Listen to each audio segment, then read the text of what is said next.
Selama pelaksanaan operasi senjata api Musi 2025, sebanyak 614 pucuk senjata api rakitan Senpira ilegal beserta amunisinya yang berasal dari hasil operasi serta penyerahan secara sukarela oleh masyarakat di 17 kabupaten kota kini dimusnahkan oleh Polda Sumsel.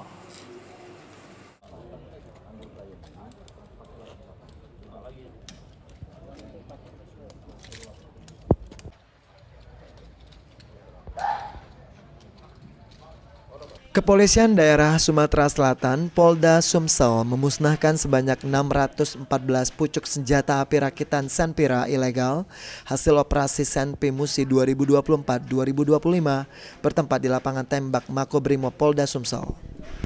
Dalam operasi Senpi 2025, Polda Sumsel mencatat pengungkapan sebanyak 31 kasus dengan jumlah tersangka 32 orang. Dari operasi tersebut, polisi berhasil mengamankan 9 pucuk Senpira laras panjang, 14 pucuk Senpira laras pendek, 14 butir amunisi laras panjang, 84 butir amunisi laras pendek yang masih dalam proses penyelidikan. Penyerahan sukarela dari masyarakat di tahun 2025 sebanyak 154 pucuk Senpira laras panjang, 148 pucuk Senpira laras pendek, 24 butir amunisi laras panjang, dan 32 butir amunisi laras pendek. Kapolda Sumsel Irjen Pol Andirian mengatakan secara hasil di tahun 2025 terjadi peningkatan baik operasi serta penerimaan penyerahan Senpira dari masyarakat dari 17 kabupaten kota di Sumatera Selatan.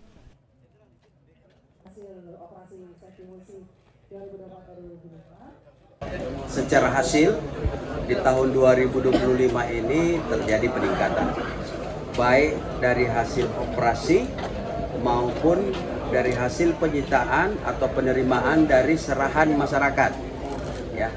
Nah, oleh karena itu saya menilai bahwa di tahun 2025 ini terjadi peningkatan kesadaran masyarakat untuk melaporkan melalui proses himbauan, kemudian komunikasi intensif dengan personil Polda Sumsel.